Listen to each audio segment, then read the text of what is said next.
महक कुमारी के जे लाइ medical report वाज़े थी आहे त ही 16 सालनि खां घटि ॼमार वारी आहे। उहा 3 तारीख़ ते सेशन कोर्ट जैकबाद में रिपोर्ट पेश थींदी आहे। अॻ में उहा कोर्ट वटि जमा कराई वई आहे।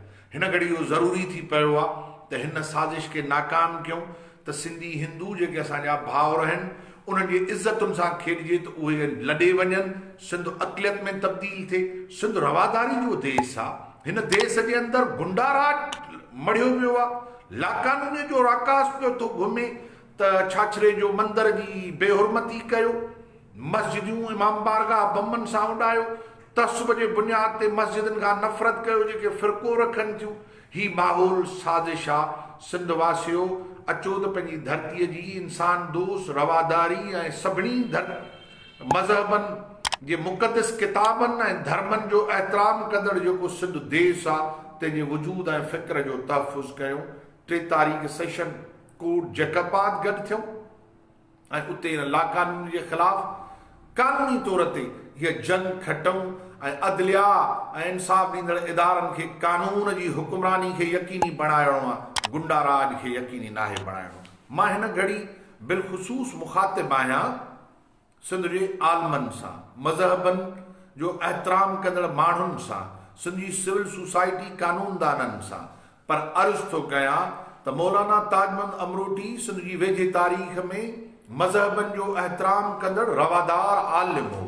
हुन हिंदू मुस्लिम भाईचारे ते ज़ोर ॾिनो। हुन महात्मा गांधी जा इस्तक़बाल ऐं आजय कयूं।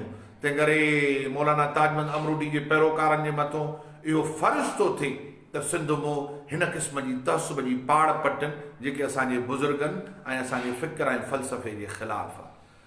दरगाह हालेजी शरीफ़ वारनि खे अर्ज़ु कंदुसि त तव्हांजे वॾड़नि जी जदोजहद रवादारी ऐं भाईचारे ऐं लकुम दीनकुम वलिय दीन आहे। इहो अर्ज़ु साॻियो ई दोहराईंदुसि मौलाना अब्दुल करीम बेर शरीफ़ जे पैरोकारनि खे त मौलाना साहब रवादारी जो अलम बरदार हो। हू मज़हब जे बुनियाद फ़िरक़े जे बुनियाद सां कंहिंसां नफ़रत कंदड़ न हो।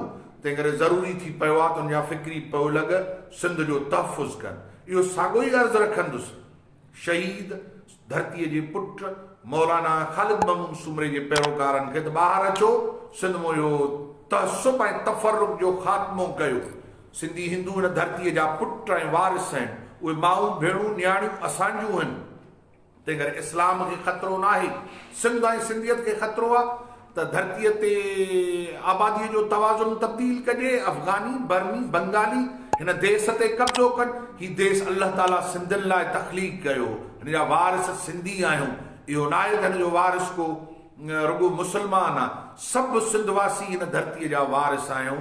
तंहिं करे अपील कंदुसि उलमा खे, दानिश्वरनि खे, कानूनदाननि खे, सुजाण हल्कनि खे, क़ौमपरस कारकुननि खे त जीअं महाज़ जी क़यादत पहुचे पई जैकबाद 3 तारीख़। अचो त अदालतुनि में हीअ तहसुब परस्त इंसान दुश्मन जेका असांजे मथां जंग मढ़ी वई आहे उन जंग खे शिकस्त ॾियूं। सिंध पुरमन देश आहे। सिंध मज़हबनि जो एहतराम कंदड़ देश आहे। असां रवादार आहियूं। असां मज़हब, ज़ात पात ऐं रंग जे बुनियाद ते कंहिंखां नफ़रत न आहियूं कंदड़। मां हिकु दफ़ो वरी तव्हांखे अपील कंदुसि त सिंधी हिंदुनि भाउरनि जो तहफ़ुज़ कयो। विज़िट कयो अवामी आवाज़ मीडिया ग्रुप जी वेबसाइट awamiawaz.pk।